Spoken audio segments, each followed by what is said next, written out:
नमस्कार. भक्तिप्रवास चॅनलवर आपलं स्वागत आहे. आजच्या आपल्या कथेचं नाव आहे श्री नृसिंह सरस्वती अवतार. कथा सुरू करण्यापूर्वी जर कोणी या चॅनलवर नवीन असेल तर त्यांनी भक्तिप्रवास चॅनलला सबस्क्राईब करा. त्यामुळे तुम्हाला अशा नवनवीन कथांचा आनंद घेता येईल. तर चला कथेला सुरुवात करूया.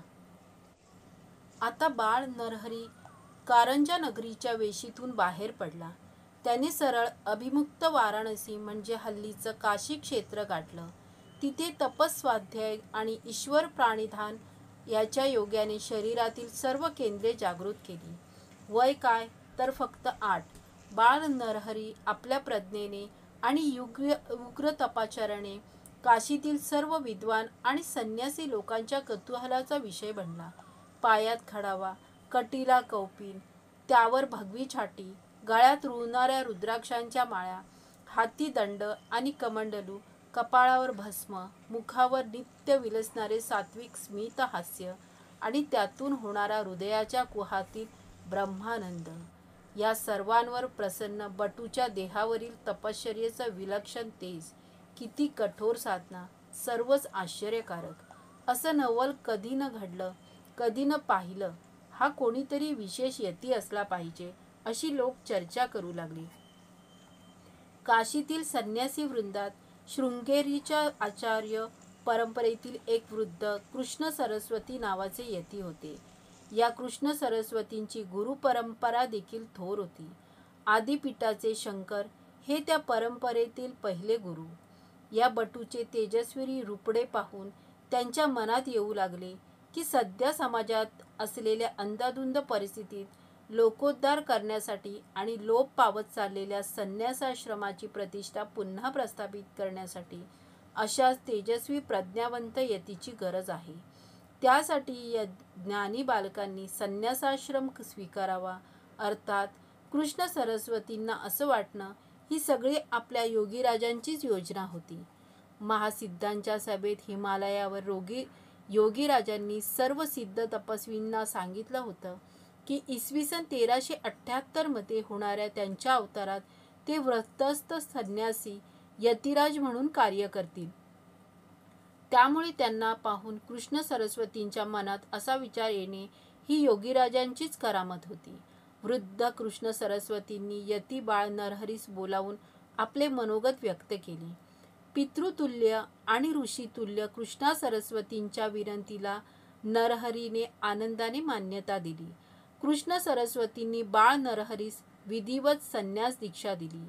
त्यांचे दीक्षोपरांत नाम श्री नृसिंह सरस्वती असे ठेवले. पुढे याच नावाने ते जगविख्यात झाले. श्री नृसिंह सरस्वतींकडे पाहिल्यावर लोकांना आद्य शंकराची आठवण येत असे. लोकांच्या मनात त्यांच्याबद्दल विश्वास निर्माण झाला. समाजाचं पुनर्जागरण होऊ लागलं. श्री नृसिंह सरस्वतींचं वर्णन ज्ञान, तेज, सौंदर्य, लावण्य आणि पौरुष यांची अंतिम सीमा अशी काशीतील सर्व लोक करू लागले. संन्यास स्वीकारल्यानंतर काशी क्षेत्री राहून त्यांनी अनेक विद्यार्थ्यांना वेदाभ्यासासाठी सहाय्य केलं. सामान्य जनांना ईश्वर भक्तीचं महत्त्व पटवून दिलं. आपले आचार, विचार आणि उच्चार हेच आपलं कर्मसंचित घडवत असतात. म्हणून आचार, विचार आणि उच्चार यांच्या सूचिकेबाबत सामान्य जनांना मार्गदर्शन करून त्यांना जन्म मरणाच्या फेऱ्यातून सुटण्याचा मार्ग दाखवला. साधू, संन्यासी, तापसी यांना ज्ञान साधनेत मार्गदर्शन केलं. अशा प्रकारे लोकोद्धाराचं, ज्ञानोद्धाराचं आणि धर्मोद्धाराचं कार्य करीत श्री नृसिंह सरस्वतींनी काशी क्षेत्री आपला काळ व्यतीत केला. नंतर गुरु यतिवर्य कृष्ण सरस्वती यांच्या परवानगीने त्यांनी काशी क्षेत्राचा निरोप घेतला. नंतर ते श्री क्षेत्र प्रयाग इथे 3 वर्ष राहिले. संन्यास दीक्षा देण्यासाठी त्यांनी काही शिष्यांची निवड केली. ते शिष्य म्हणजे बाळकृष्ण, कृष्ण, उपेंद्र, सदानंद, ज्ञानज्योती, सिद्ध आणि माधव हे होते. नृसिंह सरस्वतींच्या जीवनकार्यात हे 7 शिष्य सदैव त्यांच्या सोबत होते. या शिष्यांमधील माधव हा मुलगा ज्ञानी, धर्मपरायण, वैराग्य आणि शुद्ध आचरणाचा होता. त्याला नृसिंह सरस्वती यांनी संन्यास दीक्षा दिली. पुढे हाच श्री गुरूंचा पट्टशिष्य झाला. प्रयाग क्षेत्री नृसिंह सरस्वतींनी आपला दुसरा शिष्य सिद्ध सरस्वतीस बोलावून घेतले. नृसिंह सरस्वती म्हणाले, तुझ्यासाठी मी एक खास काम नेमून ठेवले आहे. माझा अवतार समाप्तीनंतर मी योजून ठेवलेल्या सरस्वती गंगाधरास माझी संपूर्ण जीवन चरित्र गाथा तू सांगायची आहेस. त्याच्या हातून पुढे निर्माण होणारा श्री गुरुचरित्र हा ग्रंथ जगातल्या समस्त दत्त संप्रदायी लोकांसाठी साक्षात माझं अस्तित्व असेल. सिद्ध सरस्वतीस आलेल्या आपल्या गुरूंचं म्हणणं ऐकून अतिशय आनंद झाला. त्याने श्री नृसिंह सरस्वतींच्या पायावर डोकं ठेवून साष्टांग नमस्कार घातला. श्री गुरूंकडे तीर्थक्षेत्र भ्रमणात लोकोद्धाराची कामं होती. तसंच त्यांचा भक्त आणि शिष्य समुदायही वाढत होता. वेदप्रसिद्ध आणि पुराण प्रसिद्ध अशी अनेक क्षेत्र तीर्थांना भेट देण्यात आणि अनेक विशेष ठिकाणी वास्तव्य करण्यात श्री गुरूंचा काळ व्यतीत होत होता. श्री गुरूंच्या गृहत्यागानंतरचा 30 वर्षाचा काळ तीर्थभ्रमण आणि लोकोद्धाराच्या कामात व्यतीत झाला. आता श्री नृसिंह सरस्वतींनी आपली दक्षिण यात्रा सुरू केली. त्यांनी आपल्या मातेस दिलेल्या वचनपूर्तीसाठी वाटेत करंजा नगरीसही भेट दिली. जवळजवळ 30 वर्षाच्या कालावधीनंतर आई वडील, 4 भाऊ आणि बहीण रत्नाईस ते भेटले. सगळ्यांनाच खूप आनंद झाला. बहीण रत्नाईस उपदेश केला, विकार जिंकणं हे विकार टाळण्यापेक्षा महत्त्वाचं आहे. संसार हा सार शून्य नाही, किंबहुना त्यात असणारे सार दुसऱ्याला कशातही नाही. म्हणून संसार कधीच टाकायचा नसतो. संसार वाईट नाही, परंतु त्याचा चांगला वाईटपणा आपल्या मानसिक अधिष्ठानात आहे. करंजा ग्रामीचे वास्तव्य संपवून ते गोदावरीचे उगमस्थान त्र्यंबकेश्वरला आले. तेथून ते नाशिकला गेले. गोदातीरीने त्यांच्या पुढील प्रवास सुरू केला. श्री गुरु गोदाकाठी वासुब्रह्मेश्वर गावी आले. या गावातील एक सत्शील ब्राह्मण पोटशुळाने अतिशय त्रासला होता. यातनांमुळे त्याला अन्नग्रहण करणे सुद्धा जड जात होते. जीवाला कंटाळून तो आत्महत्येला प्रवृत्त झाला. श्री नृसिंह सरस्वतींनी त्याला आत्महत्येच्या विचारापासून परावृत्त केले. त्याचं सांत्वन करताना ते म्हणाले, परमेश्वर सतत आपल्याबरोबर असतो. आपल्या बारीकशा कृतीवरही परमेश्वराची नजर असते. आपल्या चुकांसाठी तो आपल्याला फटके देतो, तसेच सत्कर्मांसाठी सुस्वरूप अशी फळेही देतो. जीवनात पुण्य पापाची वजाबाकी न होता दोन्हीही स्वतंत्रपणे आपल्याला भोगावी लागतात. पोटशुळाच्या वेदना आत्तापर्यंत भोगून तुझ्या घडलेल्या पापांचं क्षालन होत आहे आणि त्याची शिक्षा आत्तापर्यंत भोगून झाली आहे. आज आपली भेट झाली, तुझा पोटशूळ दूर होईल. त्याचवेळी कडगंची गावचा ब्राह्मण सायनदेव तेथे आला. त्याला या पोटशुळाच्या व्याधीने ग्रस्त ब्राह्मणास स्वतःच्या घरी पंचपक्वानांचं जेवण देण्यास श्री गुरूंनी सांगितलं. सायनदेवाच्या आमंत्रणावरून स्वतः श्री गुरु तेथे भोजनास गेले. त्या पोटशूळ असणाऱ्या ब्राह्मणास स्वतः आग्रहाने पंचपक्वानांचं जेवण खायला घातलं. काय आश्चर्य! त्या क्षणी ब्राह्मणाची पोटशूळ कायमची गेली. श्री गुरूंनी त्याला अभय वरदान दिले. श्री गुरूंची लीला बघून सायनदेव भावविभोर झाला आणि त्यांनी श्री गुरुचरणांना मिठी घालून श्री गुरूंचा कृपांकित बनला. श्री गुरूंनी सायनदेवाची निवड केली होती. 15 वर्षानंतर भेटण्याचं त्याला आश्वासन दिलं होतं. तोवर भक्तिभावात काळ व्यतीत करण्यास सांगितले होते.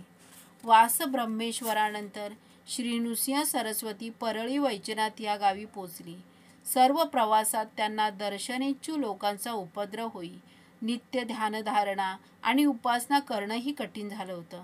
म्हणून त्यांनी आपल्या सर्व शिष्यांना तीर्थयात्रेस पाठवून दिलं आणि कालांतराने श्रीशैल पर्वतावर बहुधान्य संवत्सरात येऊन भेटण्याची आज्ञा केली आणि ते स्वतः गुप्त रूपाने परळी वैजनाथ क्षेत्री राहिले.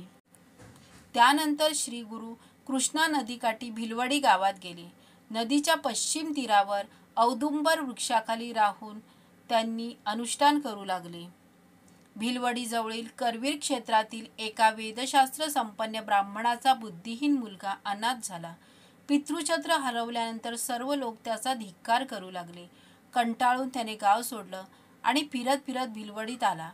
गावातील भुवनेश्वर देवीची तो आळवणी करत होता. करुणा भाकत होता. त्या वैफल्यग्रस्त मुलाने भावनेच्या भरात आपली जीभच कापून देवीला अर्पण केली. मनोमन तो देवीची प्रार्थना करत होता. स्वप्नात देवीने त्याला दर्शन देऊन यतिराजांचा ठावठिकाणा सांगितला. तो त्यानुसार श्री गुरूंकडे गेला. श्री गुरु माऊलींना त्याची कर्मकथा ऐकून कणव आली आणि त्यांनी त्या मुलाच्या मस्तकावर हात ठेवताच त्याला वाचा आली. त्याच्या अंतःकरणात वेद, शास्त्रे, पुराणे आणि उपनिषदे यांचे ज्ञान प्रकट झाले. ब्राह्मणपुत्राची जीवदानाची घटना वायुवेगाने सर्वत्र पसरली. लोकांचे लोंढेच्या लोंढे श्री गुरूंच्या दर्शनास येऊ लागले. नित्य ध्यान धारणा ही घडेना म्हणून ते कृष्णा आणि गंगेच्या संगमावरील अमरतीर्थ गावी जाऊन पोचले. कालांतराने ते गाव नृसिंहवाडी किंवा नरसोबाची वाडी म्हणून प्रसिद्ध पावलं. रोज नदी ओलांडून श्री गुरु समोरील औरवाड इथे येत असत आणि औदुंबराखाली ध्यानधारणा करीत असत. इथे काशी विश्वेश्वर आणि 64 योगिनीचे स्थान आहे. या गावात एक सात्विक आणि धार्मिक ब्राह्मण होता.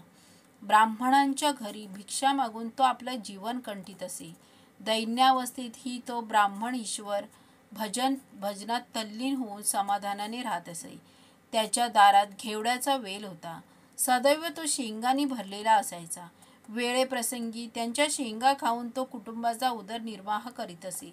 श्री गुरु एके दिवशी आकस्मिकरित्या त्याच्या घरी गेले असता दारातील शेंगाची भाजी त्याने भिक्षा म्हणून वाढली. भिक्षेतील भक्तिभाव आणि श्रद्धा, निरपेक्ष वृत्ती यावर प्रसन्न होऊन आता समाधानात राहा, आजपासून तुझे दारिद्र्य गेले असे समज, असा आशीर्वाद दिला. परत जाताना घेवड्याच्या मांडवाखाली जात असता श्री गुरूंनी तो मांडव मोडून टाकला आणि वेल्याच्या मुळ्या उपटून टाकल्या. श्री गुरूंच्या या कृतीने ब्राह्मण दुःखी झाला. पण एवी तेवी वेल उपटलाच आहे तर ती जागा आता संपूर्ण स्वच्छ करू या सकारात्मक विचाराने त्याने वेलाची पाळमुळं खणण्यास सुरुवात केली. तर काय आश्चर्य, त्यातून हंडाभर मोहरा मिळाल्या. ते पाहताच त्याला श्री गुरूंच्या आशीर्वादाची आठवण झाली आणि साक्षात परमेश्वर आपल्या घरी येऊन गेल्याची खात्री पटली. तो धावतच श्री गुरूंच्या पायाशी आला. तेव्हा आपल्या अंतरात भक्तिवेल रुजवा, त्याला भाव, भक्ती आणि सदाचाराचे खतपाणी द्या. त्याला वाढवण्यात, त्यावर प्रेम करण्यात तन मन धन अर्पण करा. म्हणजे तो कृपाळू परमेश्वर वंशपरंपरागत सुखांचे हंडे देतच राहील, असा उपदेश केला. परंतु या घडलेल्या गोष्टीची वाच्यता करू नका, असंही त्याला सांगितले. कृष्ण पंचगंगा संगमावर म्हणजे नृसिंहवाडी श्री गुरूंचं वास्तव्य औदुंबर तरळीतच असे. या वृक्षासमोर अमरनेश्वरच्या जवळच कृष्णा नदीच्या जळात 64 योगिनी वास करून होत्या. नृसिंहवाडी इथे श्री गुरूंचं वास्तव्य होतं. तोपर्यंत रोजच त्या श्री गुरूंपाशी येत, त्यांना आपल्या आश्रमी नेत, त्यांचं श्रद्धा आणि भक्तीने पूजन करीत. श्री गुरु तिथेच भिक्षा ग्रहण करून नृसिंहवाडीस परत येत. त्यांचं दिनक्रमाचं गूढ वाटून अनेकांनी संशयाने त्यांचा माग काढण्याचा प्रयत्न केला. तेव्हा त्यांना अत्यंत भीतीदायक दृश्य दिसली. एक गंगानुज नावाचा शेतकरी तिथे आला. त्याच्या निष्पाप मनामुळे 64 योगिनींचा श्री गुरूंच्या पूजन अर्चनाचा सोहळा आणि श्री गुरूंचं नदी दुभंगवून आत शिरणं सहजच त्याच्या दृष्टीस पडलं. दुसऱ्या दिवशी पण हे दृश्य त्याने पाहिलं आणि नकळत तो योगिनींच्या पाठोपाठ पाण्याखाली नगरीत गेला. संपूर्ण सोहळा भाबड्या भावाने त्यांनी अनुभवला. त्याला श्री गुरूंशिवाय दुसरं कुणीच दिसत नव्हतं. श्री गुरूंनी त्याच्या मनीचा निष्पाप भावून शुभाशीर्वाद देऊन त्याचं दैन्य दारिद्र्य नष्ट केले. परंतु ही घटना कुणालाही न सांगण्याची ताकीदही दिली. निष्ठेने तो रोज औदुंबराखाली श्री गुरूंच्या सेवेसाठी येऊ लागला. त्याच्या निष्पाप आणि निर्मळ भावनेवर संतुष्ट होऊन श्री गुरूंनी त्याला त्याच्या इच्छेनुसार एका माघी पौर्णिमेला त्रिस्थळीची यात्रा घडवून आणली.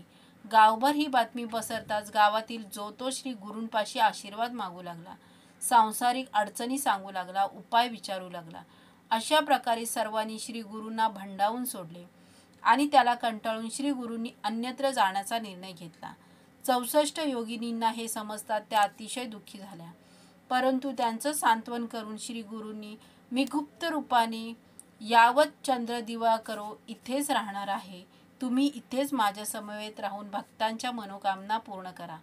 ही अन्नपूर्णा देखील इथेच राहणार आहे. मी जिथे उभा आहे तिथेच माझी पावलं सश्रद्ध भक्तांना सदैव सहाय्य करण्यासाठी आणि या संसार सागरातून त्यांना तारून नेण्यासाठी तिष्ठत राहतील असं आश्वासन दिलं. अशा प्रकारे 64 योगिनींचा निरोप घेऊन श्री गुरु भीमातिरी गाणगापुरी प्रकट झाली. श्री गुरु नृसिंह सरस्वती वाडीतून गेले तरी श्रद्धावान भाग्यवंतांना श्री गुरूंचे आशीर्वादाचे आणि प्रत्यक्ष दर्शनाचे अनुभव आजही प्राप्त होतातच. नृसिंहजवळील शिरोड गावच्या गंगाधर नावाच्या वैदिक ब्राह्मणास पिशाच्य तावडीतून सोडवून त्याला श्री गुरूंनी 2 पुत्ररत्न दिले.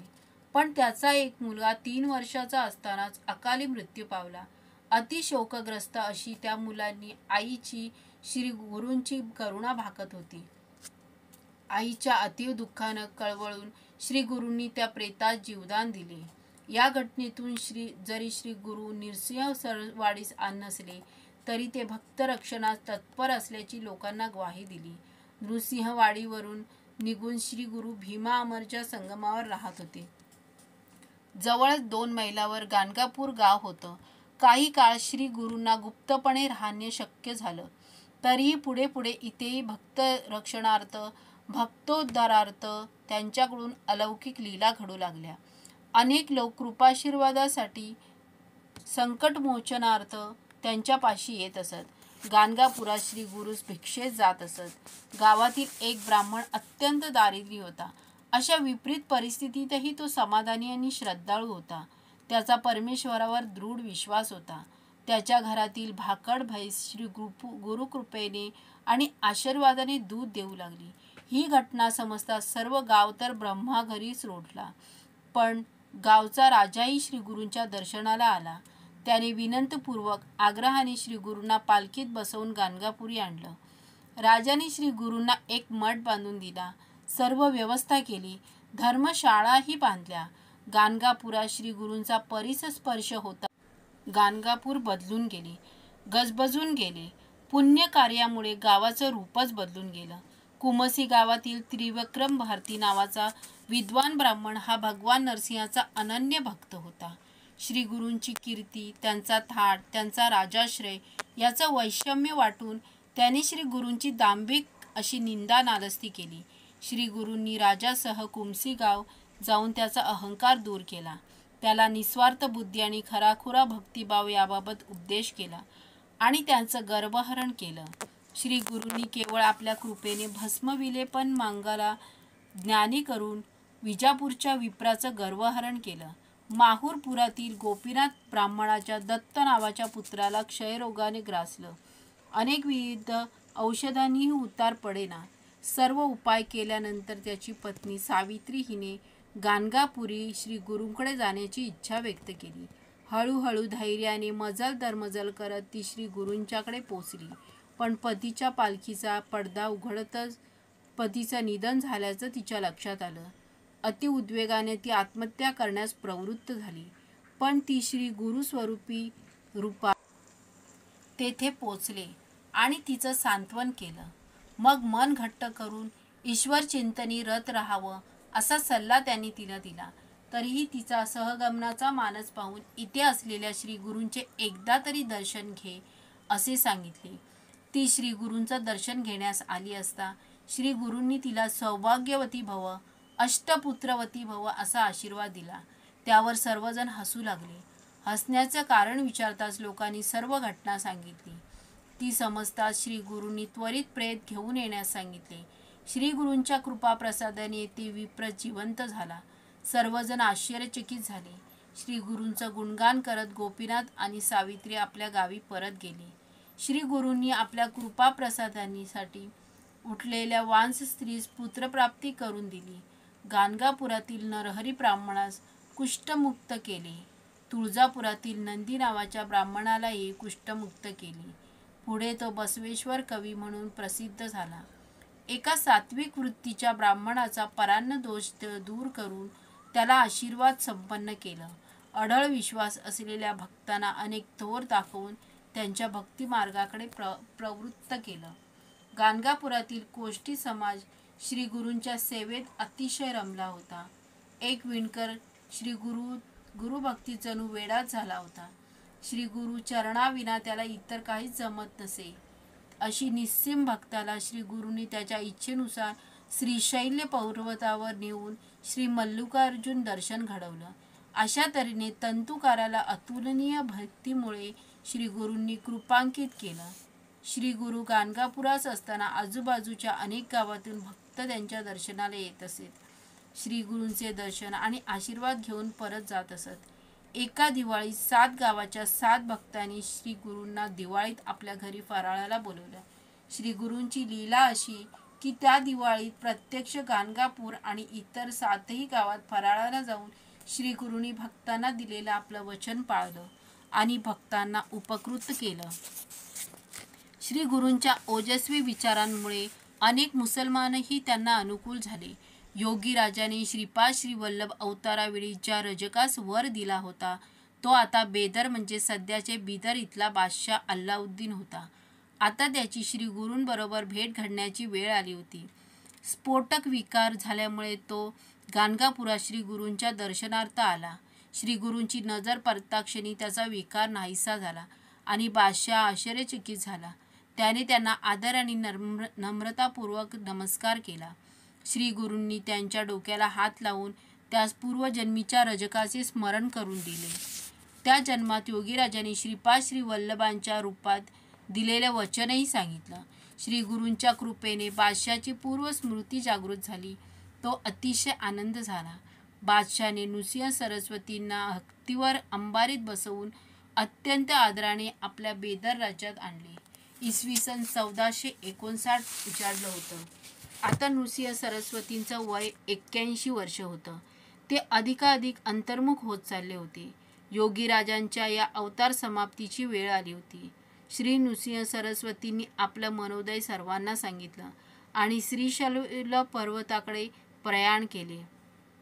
प्रचंड जनसमुदाय जमला. नृसिंह सरस्वती म्हणाले, लौकिकार्थाने मी जात असलो तरी तुमच्यासाठी मी सदैव इथेच राहीन. माझं स्मरण करता क्षणी मी तुमच्या जवळ असल्याचा तुम्हास प्रत्यय येईल. या गाणगापुरातील प्रत्येक अणुरेणूत तुम्हाला माझं अस्तित्व जाणवेल. तुम्हा सर्वांसाठी मी माझ्या निर्गुण पादुका इथे सोडून जात आहे. जवळजवळ 24 वर्षांचं त्यांचं वास्तव्य गाणगापुरी होतं. तिथे त्यांनी अनेक चमत्कार केले. सिद्ध सरस्वती यांच्या सर्व लीलांची नोंद ते ठेवत असत. शैलास एका योग्य स्थळी जाताच श्री नृसिंह सरस्वतीने आपल्याबरोबर असलेल्या खास शिष्यांना शेवंतीच्या फुलांचं आसन तयार करण्यास सांगितले. श्री गुरूंनी आता शिष्यांना अंतिम उपदेश केला. देहाच्या उकळात मनाच्या मुसळ्याने विवेकाचे तांदूळ कांडा. विवेक दीप्ती होऊन चित्त शुद्ध होईल. कुणालाही शरीराने, मनाने आणि वाणीने दुखवू नका. शेवंतीच्या फुलांनी बसलेल्या आसनावर श्री नृसिंह सरस्वती बसले. त्यांच्या सूचनेनुसार ते आसन गंगेत सोडण्यात आले. योगीराज परब्रह्माचा श्री नृसिंह सरस्वती अवतार गंगेच्या लाटांवर तरत कर्दळी वनाकडे सरकू लागला. 4ही शिष्य दूरवर अस्पष्ट होणाऱ्या आपल्या गुरूंच्या आकृतीस डोळे भरून पाहत होते. तेवढ्या श्री नृसिंह सरस्वतींनी सांगितल्याप्रमाणे गंगेतून 4 शेवंतीची फुलं तरंगत त्यांच्याजवळ आली. 4 शिष्यांनी ती काढून घेतली. 4 नयनातून हातातल्या शेवंतीच्या फुलांवर अश्रू टपकले. आणि काय आश्चर्य, त्या प्रसाद पुष्पातून त्या शिष्यांच्या कानावर त्रिवार श्री गुरुदेव दत्त, श्री गुरुदेव दत्त, श्री गुरुदेव दत्त असा जयघोष आला. निर्गुण पादुका भक्तांसाठी ठेवली परब्रह्म पुढे निघाले. संपवूनी अवतार नृसिंह सरस्वती कर्दळीवनी गुप्त जाहले. श्री स्वामी समर्थ.